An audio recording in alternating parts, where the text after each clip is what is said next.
Hello everyone, welcome back to my YouTube channel, your Biotech Guide. I'm Ashi Vajne and today we are going to discuss about the agrobacterium mediated gene transfer. But before moving ahead, like, subscribe and share my YouTube channel. Basically हम इसमें gene transfer methods देखने वाले हैं जो कि plants के लिए use किए जाते हैं। उससे पहले हम कुछ बेसिक चीजें डिस्कस कर लेते हैं, बेसिक टर्म्स डिस्कस कर लेते हैं। First one is transgene. Transgene क्या होता है? जिस जीन को हम ट्रांसफर करा रहे हैं उस जीन को हम कहेंगे ट्रांसजीन। ठीक है, जो ट्रांसफर किया जा रहा है उस जो ट्रांसफर जीन है उसको हम कहेंगे ट्रांसजीन। प्लांट ट्रांसजेनेसिस क्या हो गया? जेनेटिक ट्रांसफॉर्मेशन प्लांट्स में जो हो रहा है उस प्रोसेस को हम प्लांट ट्रांसजेनेसिस कह रहे हैं। ट्रांसजेनिक प्लांट्स क्या हो गया? ट्रांसजीन को ट्रांसफर करके जो हमारा प्लांट प्रोड्यूस हुआ है by the process of transgenesis, उस प्लांट को मतलब जो हमारा मॉडिफाइड प्लांट प्रोड्यूस हुआ है, जेनेटिकली ट्रांसफॉर्म्ड प्लांट जो प्रोड्यूस हुआ है उसको हम ट्रांसजेनिक प्लांट कहते हैं। अब आपने देखा होगा हम ये ट्रांसजेनेसिस वगैरह ट्रांसजेनिक प्लांट्स क्यों क्रिएट कर रहे हैं, क्या एडवांटेज है क्या डिसएडवांटेज है, थोड़ा सा उस चीज को डिस्कस कर लेते हैं। तो सबसे पहले कन्वेंशनल ब्रीडिंग मेथड्स जो हम यूज करते थे फॉर द मतलब डिजायर्ड कैरेक्टर्स और समथिंग, तो उसके लिए हमें क्या लगता था, बहुत ज्यादा टाइम लगता था, बहुत ज्यादा कॉस्ट इफेक्टिव हो जाता था, बहुत ज्यादा मतलब लेबर के उससे पर्पस लेबर के पॉइंट ऑफ व्यू से भी काफी ज्यादा कॉस्टली और मेंटेन करने के लिए बहुत ज्यादा प्रॉब्लमेटिक हो जाता था। तो इसीलिए अब हम रैपिड जो एडवांसेस आए हैं जीन स्ट्रक्चर में और फंक्शन में, उनको देख के हमने क्या करा, जेनेटिक इंजीनियरिंग के थ्रू हमने प्लांट्स को अपने ट्रांसफॉर्म कराया है। राइट।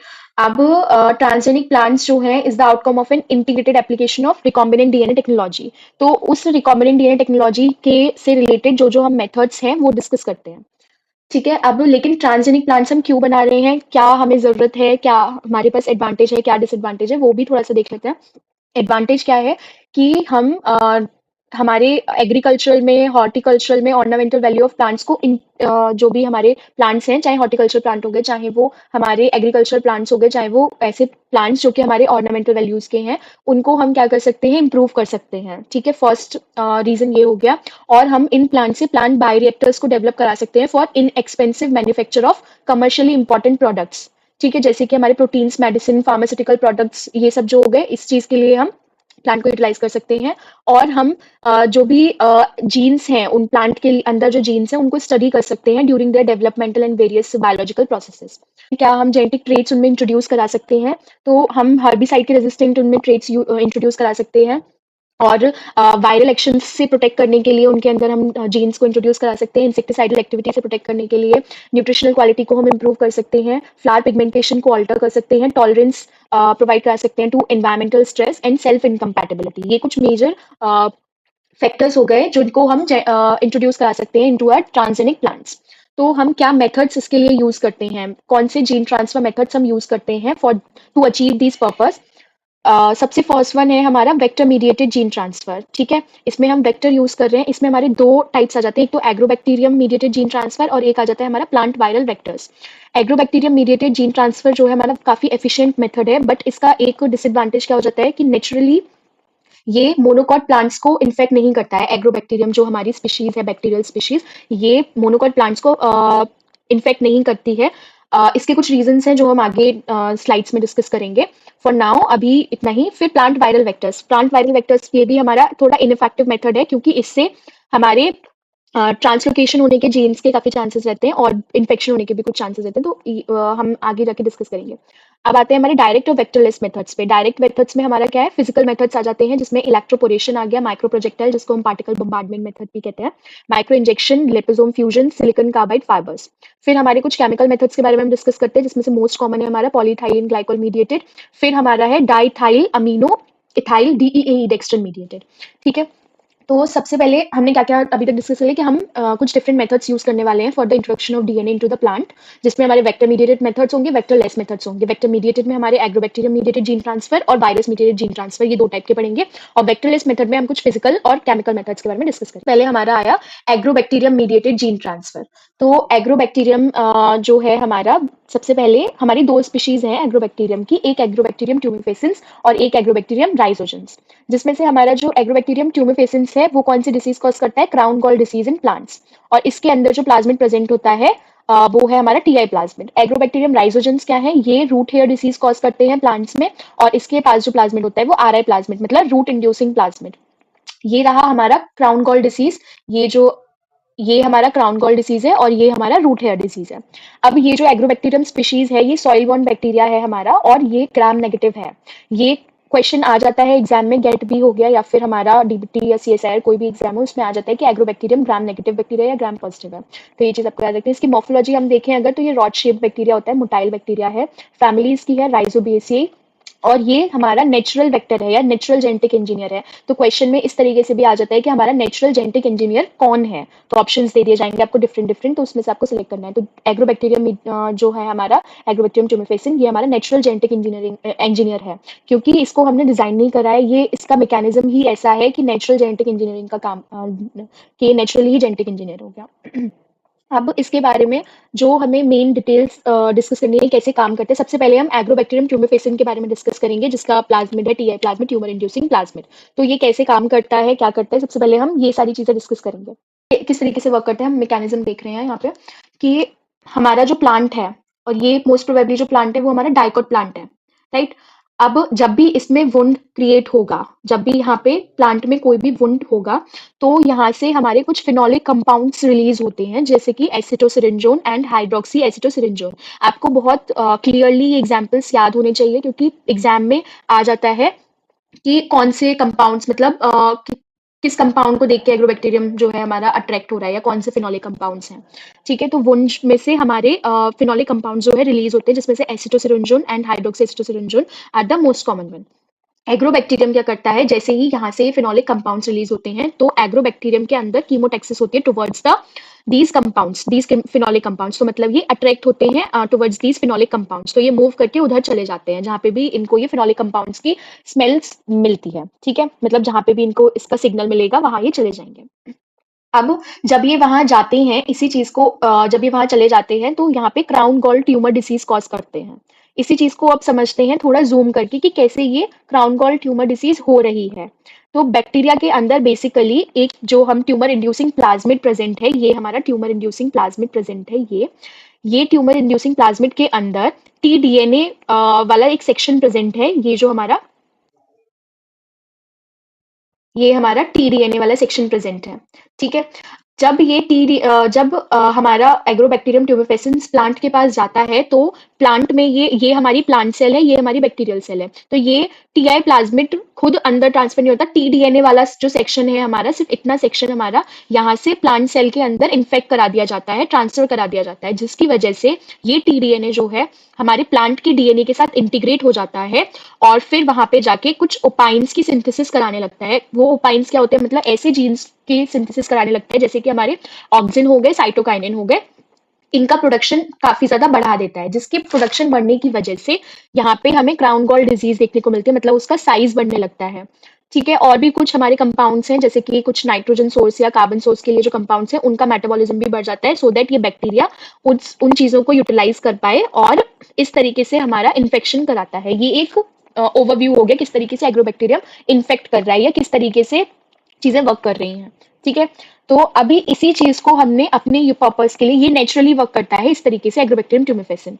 अब हमने क्या करा, इसी चीज को अपने अकॉर्डिंगली हमने मॉडिफाई करा लिया। अगर हमें कोई भी डीएनए ट्रांसफर कराना है इनटू द प्लांट सेल, तो हम यहाँ टीडीएनए के साथ में हमारा जीन जो भी हमें इंट्रोड्यूस कराना है प्लांट सेल में, वो हम यहाँ ऐड करा देंगे टीडीएनए की जगह पे, और वो हमारा जीन जो है ट्रांसफर करा दिया जाएगा इनटू द प्लांट्स। इस तरीके से हमने इस चीज को अपने पर्पस के लिए यूटिलाइज किया है।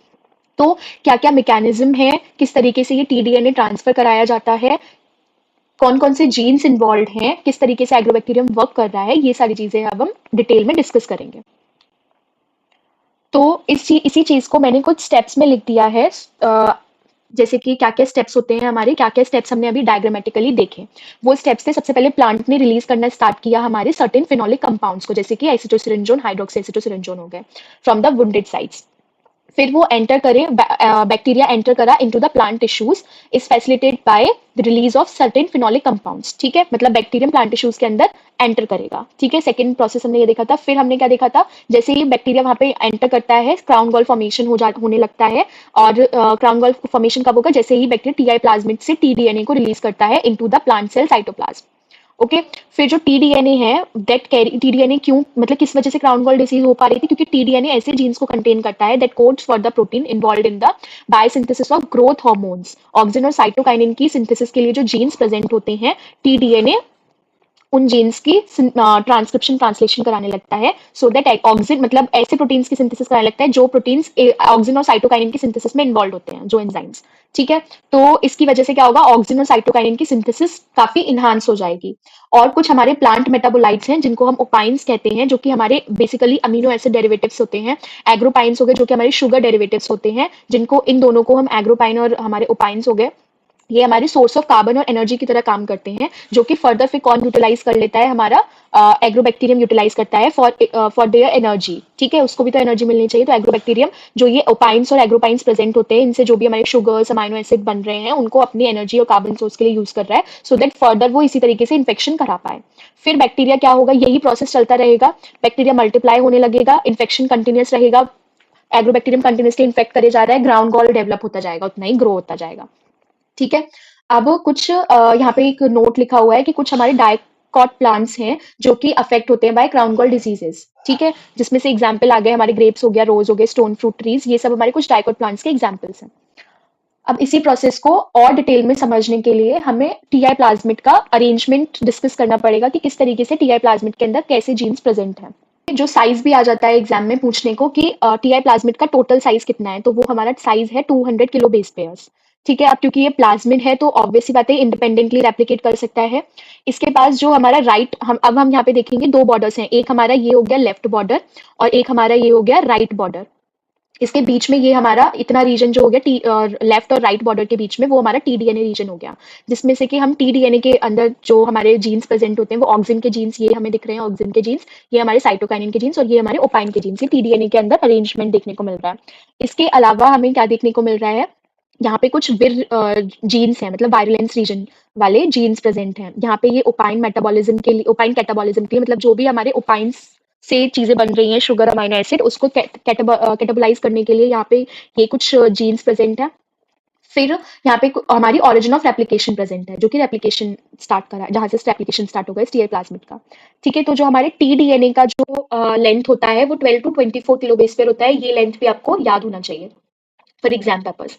ठीक है, तो ये हमारी टीडीएनए, अब इसमें राइट बॉर्डर जो है, वो ये वाला जो हमारा राइट बॉर्डर है, ये हमारा काफी हेल्प करता है फॉर द टीडीएनए ट्रांसफर, ये सबसे ज्यादा हेल्पफुल है। Right border is the more critical for TDNA transfer and tumorigenesis. ठीक है, अब इसमें जो जो हमने रीजन्स के बारे में डिस्कस किया है वो हमारा हो गया, सबसे पहला हमने देखा डायग्राम में टीडीएनए रीजन, जिसमें हमारे बायोसिंथेसिस के लिए जीन्स प्रेजेंट है, ऑक्सिन की बायोसिंथेसिस के लिए, साइटोकाइनिन के लिए और ओपाइंस की सिंथेसिस के लिए कुछ जीन्स प्रेजेंट है। फर्स्ट सेक्शन हमने ये डिस्कस किया। फिर उसके बाद में सेकंड सेक्शन हमारा क्या है, टीडीएनए बॉर्डर्स, हमने दो बॉर्डर्स के बारे में डिस्कस करा, लेफ्ट बॉर्डर और राइट बॉर्डर, जो कि दोनों ही 20 बेस पेयर रिपीट्स वहां पे प्रेजेंट है।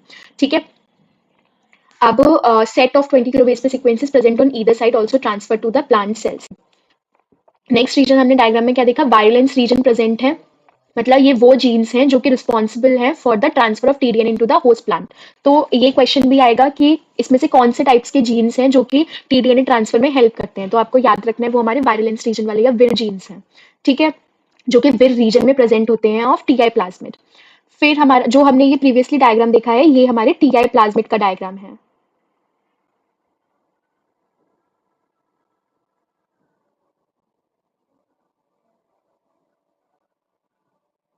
ये जो है, ये पूरा हमारा जो ये सर्कल दिख रहा है आपको, ये पूरा हमारा टीआई प्लाज्मिड है, जिसके अंदर हमने इतने सारी रीजन्स देखे हैं जिनके बारे में हम डिस्कस कर रहे हैं। ओके, तो वायलेंस रीजन में हमारे ऐसे जीन्स प्रेजेंट हैं जो कि रिस्पॉन्सिबल होते हैं टीडीएनए ट्रांसफर कराने के लिए। ठीक है, अब vir region codes for proteins involve in TDNA transfer, ऐसे प्रोटीन्स बनाएगा जो कि टीडीएनए ट्रांसफर कराते हैं। विर जीन ओपेरॉन्स में कौन कौन से हमारे विर ओपेरॉन्स प्रेजेंट हैं, ये याद रखना है, विर ए हो गया, विर सी, विर B, D1, D2, D4, E1, E2, F, G, H, ये कुछ हमारे विर ओपेरॉन्स हैं जो कि प्रेजेंट होते हैं, जो हमारे यहाँ पे इस वायलेंस वाले रीजन में प्रेजेंट हैं, ये इतने सारे ओपेरॉन्स।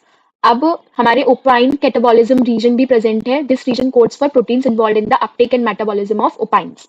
ठीक है, ये जो हमने यहाँ पे रीजन देखा था ओपाइन कैटाबॉलिज्म रीजन, ये हमारा ओपाइन कैटाबॉलिज्म रीजन का रोल क्या है, कि these proteins are involve in the uptake and metabolism of opines. जो ओपाइंस की सिंथेसिस हो रही है, जो हमने ऑक्टोपाइन वगैरह जो डिस्कस करे थे, वो ओपाइंस की सिंथेसिस, वो ओपाइंस बनते हैं, फिर उनको यूटिलाइज कौन करता है? हमारा टीआई प्लाज्मा, मतलब हमारा एग्रोबैक्टीरियम उनको यूटिलाइज कर लेता है, ठीक है। तो उसके लिए यहाँ पे ओपाइन कैटाबॉलिज्म रीजन प्रेजेंट होता है, जो कि ऐसे जीन्स या ऐसे प्रोटीन्स को कोड कराएगा जो कि उन ओपाइंस को यूटिलाइज करा सके फॉर द एग्रोबैक्टीरियम, ठीक है। तो डिफरेंट टाइप के ओपाइंस होते हैं हमारे, नोपालिन हो गया, ऑक्टोपाइन हो गया, एग्रोपाइन हो गया। ये डिफरेंट टाइप्स के हमारे ओपाइंस हैं। डिपेंडिंग ऑन द कि किस टाइप का ओपाइन हमारे एग्रोबैक्टीरियम में प्रेजेंट है, उसी टाइप का हम प्लाज्मिड कहेंगे। जैसे कि अगर उस प्लाज्मिड में नोपालिन वाला ओपाइन प्रेजेंट है, तो हम उसको नोपालिन प्लाज्मिड कहेंगे। अगर ऑक्टोपाइन प्रेजेंट है तो ऑक्टोपाइन प्लाज्मिड कहेंगे। अगर एग्रोपाइन प्रेजेंट है तो एग्रोपाइन प्लाज्मिड कहेंगे। तो बेसिकली ये जो ओपाइंस होते हैं, ये कंडेंसेशन प्रोडक्ट हैं, ईदर इन अमाइनो एसिड के या कीटो एसिड के, और इन अमाइनो एसिड एंड शुगर के, ठीक है। तो ये जो ओपाइंस होते हैं, ये कार्बन और नाइट्रोजन सोर्स का काम कर रहे हैं, विच इज कैटाबोलाइज्ड बाय एग्रोबैक्टीरियम, ठीक है। ये ओपाइंस बेसिकली हमें कार्बन सोर्स के लिए इंपॉर्टेंट है और नाइट्रोजन सोर्स के लिए इंपॉर्टेंट, मतलब एनर्जी के लिए इंपॉर्टेंट है, ठीक है। फिर इसमें हमने और एक कौन सा रीजन देखा था टीआई प्लाज्मिड में? ओरिजिन ऑफ रेप्लिकेशन वाला रीजन। तो ये हमारा यहाँ पे कुछ टीडीएनए के जीन्स दिए हुए हैं इस टेबल में, जो कि टीआई प्लाज्मिड में प्रेजेंट होता है। सबसे फर्स्ट वन है हमारा ओसीएस, ऑक्टोपाइन सिंथेस। ओपाइन सिंथेसिस के लिए एनओएस वाला जीन है। ये जीन्स भी आपको याद रखने हैं, ये इंपॉर्टेंट टेबल है, ठीक है। नोपालिन सिंथेस, अभी जितना भी हम एग्रोबैक्टीरियम के बारे में जितना भी इतने टाइम में हम डिस्कस करेंगे, वो सब आपको याद रखना है, ठीक है, क्योंकि ये मोस्ट इंपॉर्टेंट टॉपिक है।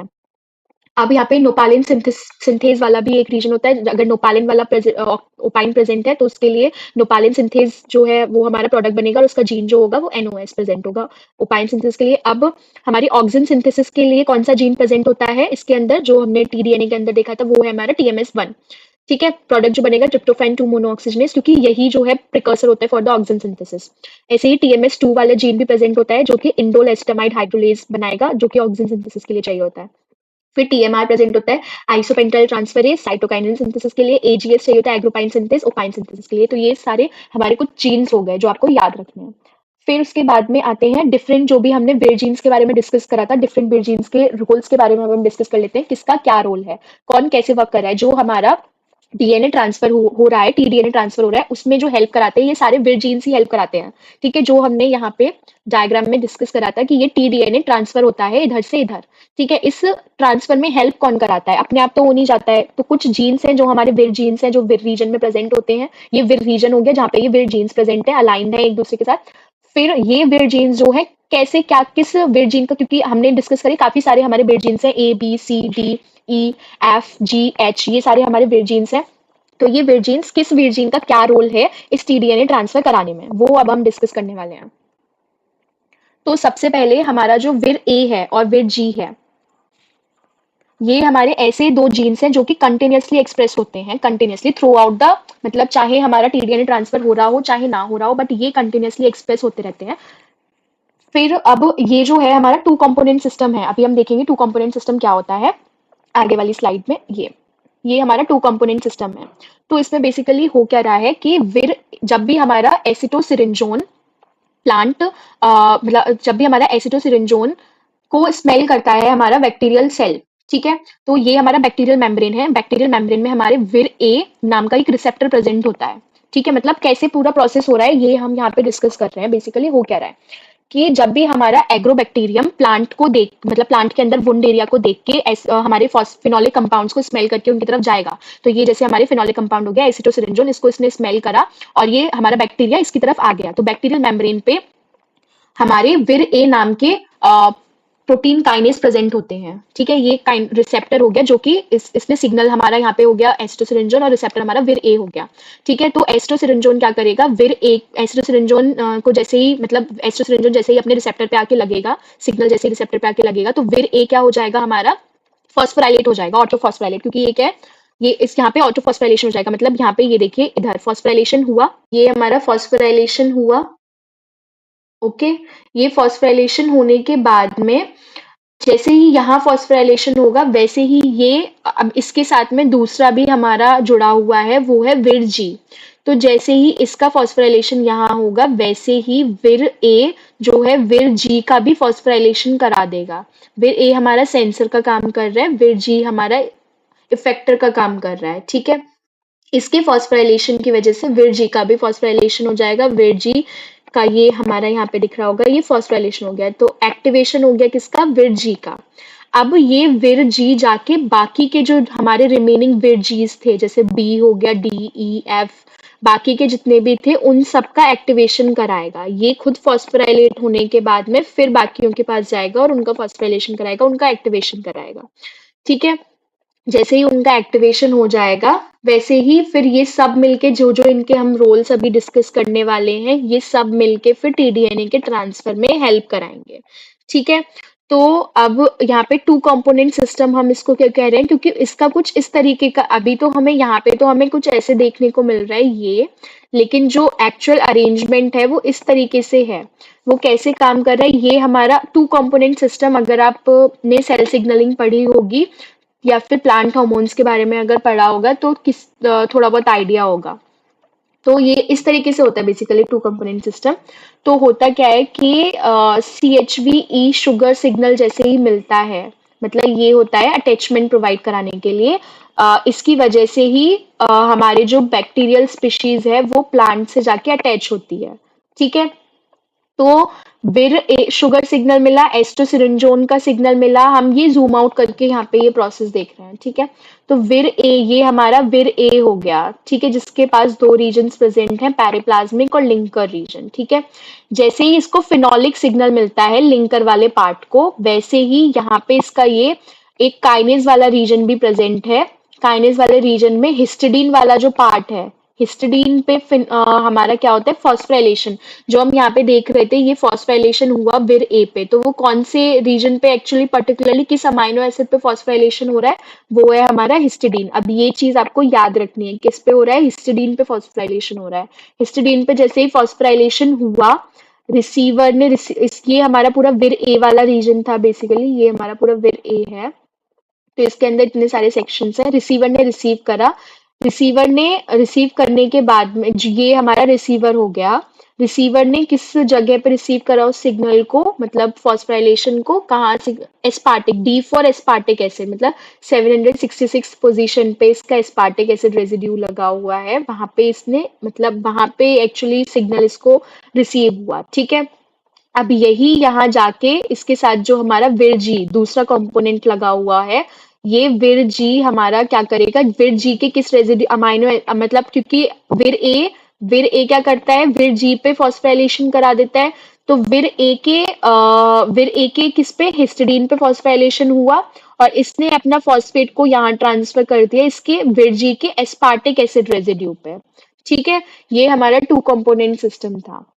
यहाँ पे मैंने लिखा भी हुआ है कि पहले बाइंडिंग हुई, ये यहाँ पे स्टेप्स करके मैंने लिखा भी हुआ है, ये फर्स्ट स्टेप है।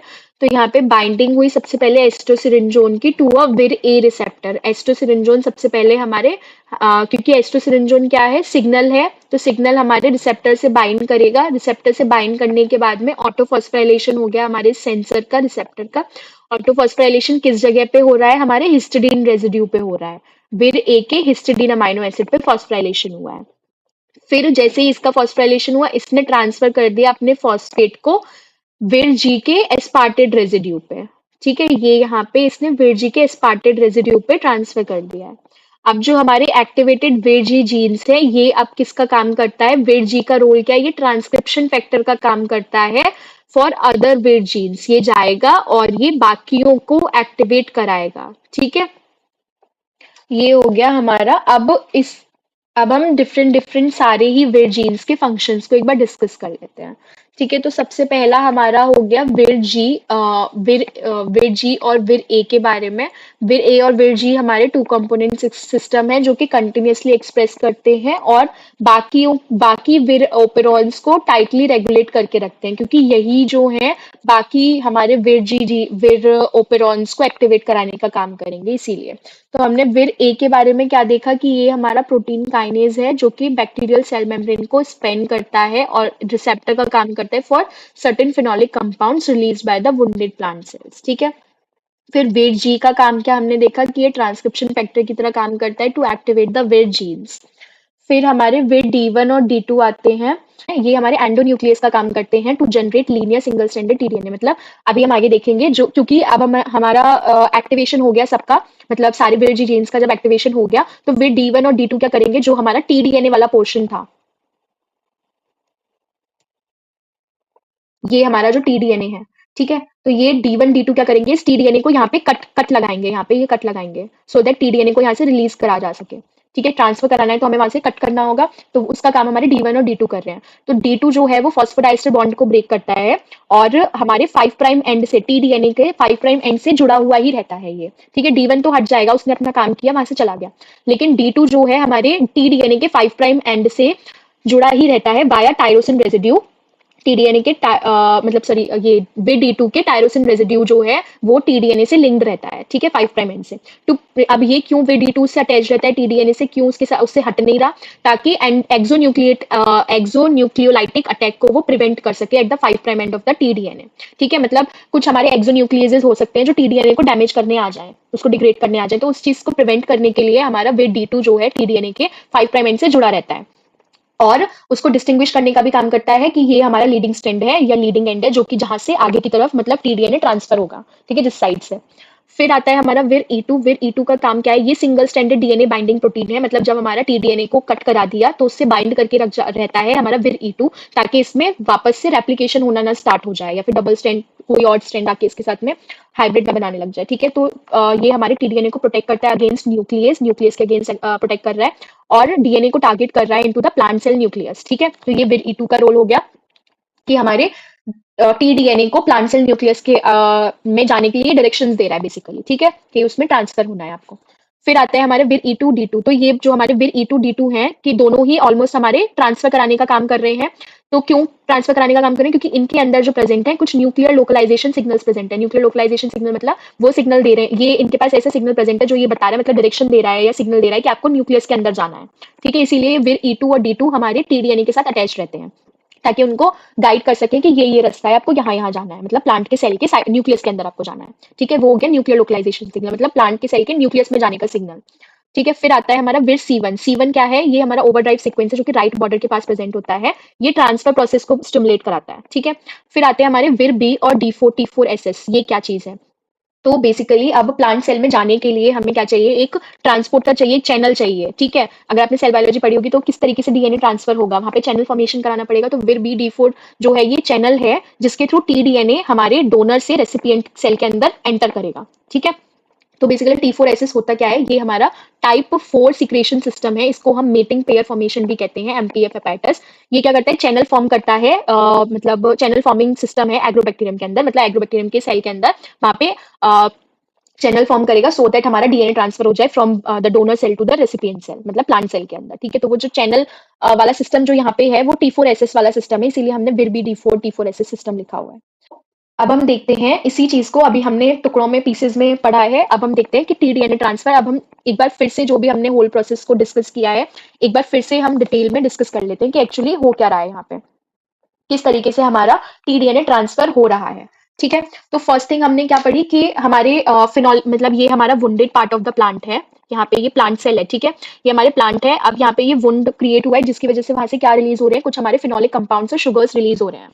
ठीक है, जो कि हमारे एसिटोसिरिंजोन हो गया या फिर कुछ और अदर फिनोलिक कंपाउंड्स हो गए। ठीक है, अब इन पर्टिकुलर हम एसिटोसिरिंजोन के का ही ज्यादा जिक्र करते हैं, जिसमें से अब हम क्या देख रहे थे, ये हमारा एग्रोबैक्टीरियम सेल है, अट्रैक्ट हुआ, इससे अट्रैक्ट होके हमारे प्लांट सेल के पास आके अटैच हो गया। तो फर्स्ट स्टेप हमारा क्या हो गया, attachment of the plant, attachment of the bacterial cell to the plant cell. ठीक है, तो फर्स्ट स्टेप हमारा सिग्नल इंडक्शन का हुआ, फिर उसके बाद में अटैच सिग्नल इंडक्शन हुआ, यहाँ से सिग्नल मिला, फर्स्ट स्टेप ये हो गया। फिर उसके बाद में सेकंड स्टेप हमारा हो गया अटैचमेंट का, जहाँ पे एग्रोबैक्टीरियम उस सिग्नल को देख के उसके प्लांट सेल के पास में चली जाती है। ठीक है, अटैचमेंट होने के बाद में फिर हम क्या देख रहे हैं, हमारे वायरुलेंस प्रोटीन्स का क्या होगा, एक्सप्रेशन होना स्टार्ट होगा या उनका एक्टिवेशन होना स्टार्ट होगा। ठीक है, तो सबसे पहले हमने विर ए और विर जी के बारे में बात करी थी। विर ए और विर जी जो है हमारे 2 कंपोनेंट सिस्टम है, कंटिन्यूअसली एक्सप्रेस होते हैं ये।